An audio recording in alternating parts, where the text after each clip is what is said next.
خارجہ پالیسی دفاعی پالیسی میں کو بہت زیادہ اہمیت دی گئی مینیفیسٹو میں، یعنی کہ اس میں بھی مسلمانوں اور پاکستان کے خلاف جو ہے زیادہ اگریسو پوسچرنگ کی گئی. آپ کو یاد ہوگا کہ 1998 کے الیکشن میں علینا انہوں نے کہا کہ ہم ایٹمی دھماکہ کریں گے اور انہوں نے کیا.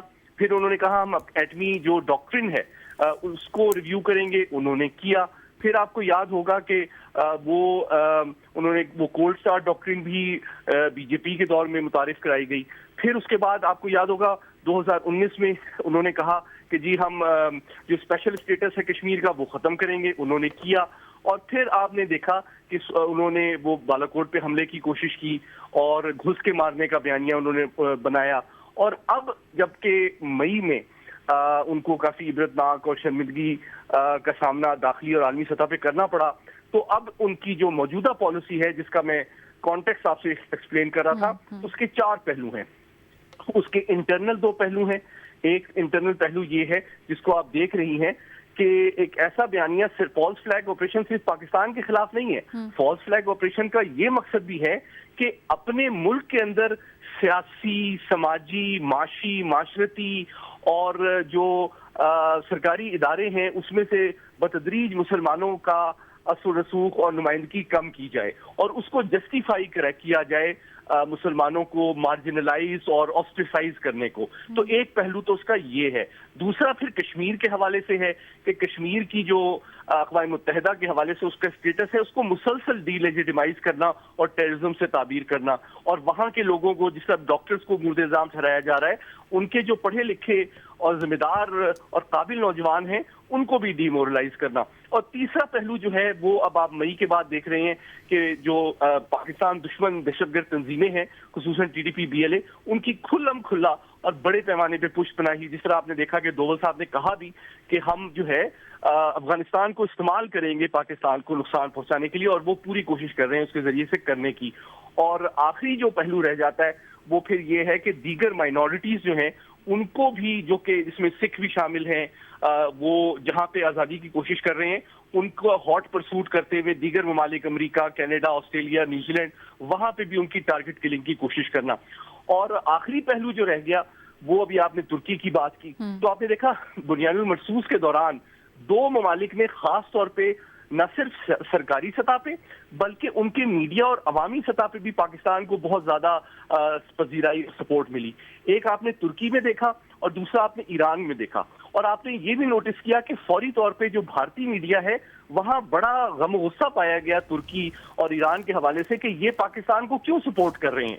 اور تو یہ میں سمجھتا ہوں کہ جو بنیادی بات کنکلوڈنگ میرا تھاٹ یہ ہے کہ جو واقعات مئی میں اس سال رونما ہوئے ہیں اس کے اس خطے کی سلامتی پہ بھارت کی سیاست پر کافی دوررس اثرات مرتب ہوتے ہوئے میں دیکھ رہا ہوں. اور اسی حوالے سے دہشت گردی کی وہ پشت پناہی ہو، افغانستان کی طالبان کی سرپرستی ہو، مسلمانوں کی آسٹریسائزیشن یا مزید ایکسپلوئٹیشن ہو، یا کشمیر کو کہ ہم کو مزید لیجیٹمائز کرنے کی کوشش ہو، یہ چاروں چیزیں وہ کانسیکوینس ہیں جو کہ یہ ظاہر کرتی ہے اور ثابت کرتی ہے کہ بھارت چونکہ براہ راست اب روایتی اور تصویراتی اعتبار سے پاکستان سے پنجہ اجمائی سمجھتا ہے کہ اس کے مفاد میں نہیں ہے، تو انڈائریکٹلی اب ان حربوں سے وہ پاکستان کو، مسلمان کو اور وہ مسلم ممالک جو کہ پاکستان کو سپورٹ کرتے رہے ہیں ان کو بدنام کرنے کی کوشش کی جا رہی ہے. ٹھیک ہے بے نظیر، آپ کہیے گا بھارت کا ہم دیکھتے تھے سیکولر ریاست ہونے کے دعوے تو کرتا تھا، لیکن یہ کوئی ڈھکی چھپی بات نہیں ہے کہ وہاں پر مسلمانوں کے ساتھ کیا سلوک ہوتا رہا ہے بی جے پی کے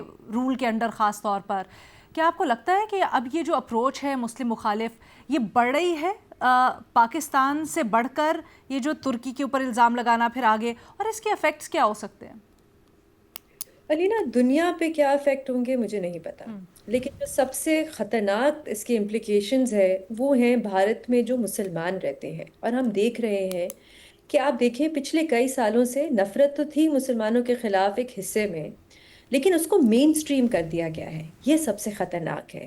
آپ نے اس کو نارملائز کر دیا ہے۔ یہ جو نفرت ہے مسلمانوں کے خلاف، یہ جو اسلامو فوبیا ہے، یہ ایسا نہیں ہے کہ کچھ لوگ ہیں جو فاشسٹ ہیں اور ذرا ایکسٹریمسٹ ہیں جو اس قسم کی بات کرتے ہیں۔ وہاں پہ ان کے مین سٹریم سیاستدان تقریروں میں کھل کے یہ بات کرتے ہیں، ان کی مین سٹریم میڈیا بحث کرتی ہے کئی کئی گھنٹوں پہ کہ مسلمانوں کی آبادی جو ہے وہ بہت تیزی سے بڑھ رہی ہے، اس کا کیا کیا جائے۔ لیکن جب ایک ابھی کچھ دن پہلے ایک 7 سال کا بچہ تھا مسلمان، اس کی لاش ملی بوری میں، اس پہ کوئی بات نہیں ہوئی، اس پہ کوئی ڈیبیٹ نہیں ہوئی۔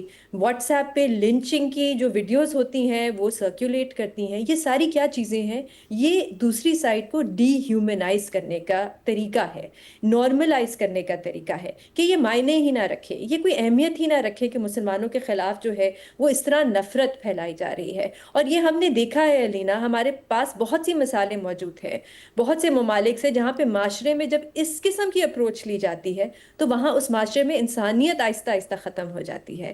ہم نے اسرائیل میں دیکھا ہے، وہاں پہ جس طرح ڈی ہیومنائز کیا گیا فلسطینیوں کو، کہ جب غازہ پہ حملے ہوتے تھے تو ہم سب نے وہ ویڈیوز دیکھی ہیں کہ جو اسرائیلیز تھے وہ اپنے چھت پہ جا کے بیٹھ کے اور سیلیبریٹ کر رہے ہوتے تھے اور خوشیاں منا رہے ہوتے تھے کہ میزائل پھینکے جا رہے ہیں، وہ دیکھیں غازہ پہ حملہ ہو رہا ہے۔ وہ مانتے ہی نہیں تھے کہ غازہ میں بچے جو ہیں وہ بھوک سے مر رہے ہیں۔ تو میں تو علینا یہ کہوں گی، بلکہ زوران ممدانی کے جو والد ہیں انہوں نے کتاب لکھی تھی گڈ مسلم اینڈ بیڈ مسلم، جس میں انہوں نے لکھا تھا کہ جو اچھا مسلمان ہوتا ہے دنیا کے لیے وہ یہ ہوتا ہے جو خاموش رہے، جو بالکل انویزیبل ہو اور جو اس کو کہا جائے وہ کرے خاموشی سے۔ لیکن جو برا مسلمان ہے وہ ہوتا ہے جو اپنے حق کے لیے لڑے، جو کہے میں اس ملک میں رہتا ہوں، میں اس ملک کا شہری ہوں، یہ میرے حقوق ہے۔ تو اسی قسم کا رویہ ہے بھارت میں بھی کہ اچھا مسلمان وہ ہے جو خاموش رہے اور نظر ہی نہ آئے ہمیں، برا مسلمان وہ ہے جو اپنی مذہب کی بات کرے یا اپنے حقوق مانگے۔ تو علینا یہ میرے خیال سے جو بھارت میں جو لبرل اور پروگریسو آوازیں ہیں جو خاموش ہیں، ان کو سوچنا چاہیے کہ ان کا ملک کس طرف جا رہا ہے اور وہ کس قسم کا ملک چاہتے ہیں۔ آپ نے بہار کی بات کی، بہار میں اس وقت نریندر مودی کی جو پی جے پی ہے وہ الیکشن جیت گئے ہیں، ٹھیک ہے بہت سی وجوہات ہوں گی۔ اچھا یہ بہار ایک ایسا اسٹیٹ ہے جہاں پہ ینگسٹ پاپولیشن ہے انڈیا کی، اور بہت سی بہت زیادہ خواتین نکلتی ہیں جو ووٹ ڈالتی ہیں، بہت زیادہ خواتین وہاں پہ نکلتی ہیں جو ووٹ ڈالتی ہیں۔ تو وہاں پہ بہت سے اور ایشوز وجوہات ہو سکتے ہیں، معیشت ہو سکتی ہے، لوکل ایشوز ہو سکتے ہیں۔ میں یہ نہیں کہہ رہی کہ انہوں نے نریندر مودی کو اس لیے جا کے ووٹ دیا ہے کہ وہ نفرت پھیلاتے ہیں مسلمانوں کے خلاف، لیکن میں یہ ضرور کہوں گی کہ جب آپ ووٹ دیتے ہیں تو آپ ایک طرح سے کہہ رہے ہیں کہ یہ جو نفرت پھیلائی جا رہی ہے مسلمانوں کے خلاف، یہ ہمارے لیے کوئی خاص معنی نہیں رکھتی، ہمارے لیے اور پرائیورٹیز ہیں، یہ ایک پرائیورٹی نہیں ہے۔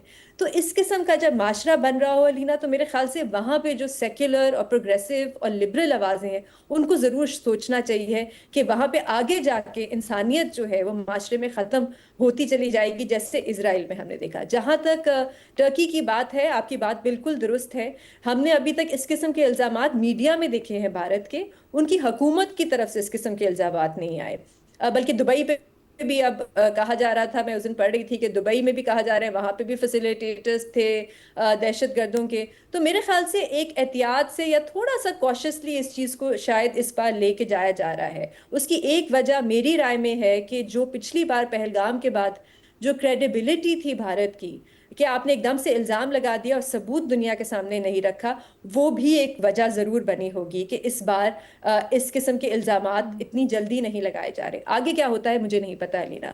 دوسری وجہ کہ بھارت کا جو ایک بہت طاقتور دوست تھا امریکہ، ان کے ساتھ بھی اس وقت تعلقات اتنے اچھے نہیں ہیں۔ تو یہ ساری چیزیں ہیں جس کی وجہ سے میرے خیال سے تھوڑا سا کوشسلی اس چیز کو دیکھا جا رہا ہے۔ ٹھیک ہے مظہر عباس صاحب، بھارت کا یا بی جے پی کا جو مسلم مخالف ایجنڈا ہے، کیا آپ کو لگتا ہے اب وہ دنیا میں اس کو بڑھا رہا ہے؟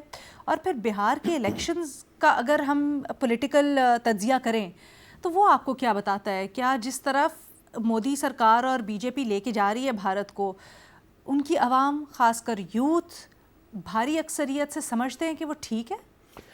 دیکھیں، پاکستان اور بھارت میں دونوں ممالک میں انتہا پسندی ہے، لیکن فرق جو بڑا بنیادی سا فرق ہے وہ یہ کہ پاکستان میں انتہا پسندی کو کبھی بھی انتخابی کامیابی حاصل نہیں ہوئی۔ کبھی بھی جو انتہا پسند گروپس ہیں، جماعتیں ہیں، ان کو الیکٹورل سپورٹ حاصل نہیں ہوئی. اس کے مقابلے میں بھارت میں ہوا یہ ہے کہ کانگریس کے زوال کے بعد جو جماعت ابھر کے آئی, جو الائنس ابھر کے آیا, وہ بھارتی جنتا پارٹی کی شکل میں آیا, اور اس کا پورا ایجنڈا ہی ہندوتوا تھا. ہاں, یہ الگ بات ہے کہ شروع میں اگر بی جے پی کے لیڈرشپ دیکھیں آپ تو نسبتاً مودی کے مقابلے میں وہ ماڈریٹ لیڈر سے, پیپل لائک اٹل بہاری واجپئی, جنہوں نے پاکستان آئے بھی, بی جے پی کی پوری مخالفت کے باوجود بھی وہ گئے مینار پاکستان پر. اور پھر صورتحال یہ ہوئی کہ جب ایک معاہدہ ہو گیا, پھر کارگل ہو گیا, کارگل کا نقصان بہت ہوا سیاسی طور پہ, جو ہے ہم کو بہت نقصان ہوا سیاسی طور پہ. اور بی جے پی میں کے اندر واجپئی کو نقصان ہوا, اور مودی مائنڈ سیٹ جو ہے وہ زیادہ اسٹرانگ ہو گیا. اور اس کے بعد ہم نے مسلسل دیکھا جو صورتحال بنی, تو بی جے پی کی جو پوری پولیٹکس ہے وہ ہیٹ پاکستان اور ہیٹ مسلمز پر ریوالو کرتی ہے. اور حالانکہ ڈومیسٹکلی اگر آپ دیکھیں تو اگر آپ وہاں دیکھیں تو بی جے پی یا نریندرا مودی نے لوور کاسٹ ہندوز وغیرہ کے لیے شاید بہت کام بھی کیا ہوگا. بہار میں ظاہر الیکشن کا صرف ایک فیکٹر تو نہیں ہوتا, الیکشن میں اگر وہ جیت رہے ہیں تو اس کے اور کئی فیکٹرز بھی ہیں. اس میں ایک بڑا فیکٹر یہ ہے کہ انڈیا میں اپوزیشن بہت کمزور ہے, اور بہت کمزور ہو گئی ہے. اب وہ جیسے ہی کوئی پوزیشنز لیتے ہیں تو ان پر یہ الزام لگا دیا جاتا ہے کہ یہ پاکستان کی زبان بول رہے ہیں. تو وہ جو نیریٹو ہے, اس نیریٹو کو کاؤنٹر نہیں کر پا رہی وہاں کی اپوزیشن یا سول سوسائٹی. اب وہ اتنا زیادہ ہیٹ پھیل گیا ہے کہ آپ انڈیا کے کلچرل دیکھ لیں, انڈیا کی فلمیں دیکھ لیں, انڈیا کے ڈرامے دیکھ لیں, انڈیا کے ٹاک شوز دیکھ لیں, انڈین کرکٹ ٹیم کا بیہیویئر دیکھ لیں, وہ ساری چیزیں اس میں جڑ گئی ہیں. تو وہ جو ہیٹ نیریٹو ہے وہ بی جے پی کی اسٹرینتھ بن گیا ہے, اور ظاہر ہے بی جے پی اس کو ایکسپلائٹ کر رہی ہے. آپ مقبوضہ کشمیر دیکھ لیں, اس کے اندر جو کچھ انہوں نے کیا, وہ جو کرنا چاہتے ہیں وہ کر جاتے ہیں. جو ان کو پرابلم فیس کرنی پڑ رہی ہے وہ پرابلم انٹرنلی نہیں, ایکسٹرنلی پرابلم فیس کرنی پڑ رہی ہے. ابھی یہ ترکیہ کا تو میڈیا میں آئی ہے, لیکن ان کو جو ایک سیریس کنسرن ہے وہ بنگلہ دیش سے ہے کہ بنگلہ دیش میں جو کچھ ہوا, اب بنگلہ دیش جو ہے وہ انڈیا کے کیمپ کا حصہ نہیں ہے. یہ ان کے لیے بہت بڑا کنسرن ہے. ترکیہ لے لیں, آپ ایران لے لیں, آپ افغانستان میں صورتحال شاید انڈیا کے لیے تھوڑی سی موافق ہے, لیکن ادروائز جو گلوبل سچویشن ہے, جس طرح امریکہ کی صورتحال دیکھ لیں, ڈونلڈ ٹرمپ کی, وہ انڈیا کے لیے کوئی ہیلدی سائن نہیں ہے. لیکن یہ جو بہار کے الیکشن ہے, اس کے جو فار ریچنگ امپیکٹ ہوں گے وہ مسلمانوں پر بہت ہوں گے, وہ انڈیا کی سول سوسائٹی پر بہت ہوں گے, کیونکہ اس سب کے باوجود کہ مئی میں جو کچھ بھی ہوا, انڈیا کو شکست ہوئی, انہوں نے الیکشن جیت لیا. اور انڈیا کا بہار کا بہت بڑا الیکشن تھا جو انہوں نے لینڈ سلائڈ کی, جس سے اپوزیشن بالکل ایکسپوز ہو کر رہ گئی اس کے اندر. یہ جو سچویشن ہے یہ ہمارے لیے میٹر آف کنسرن ہے.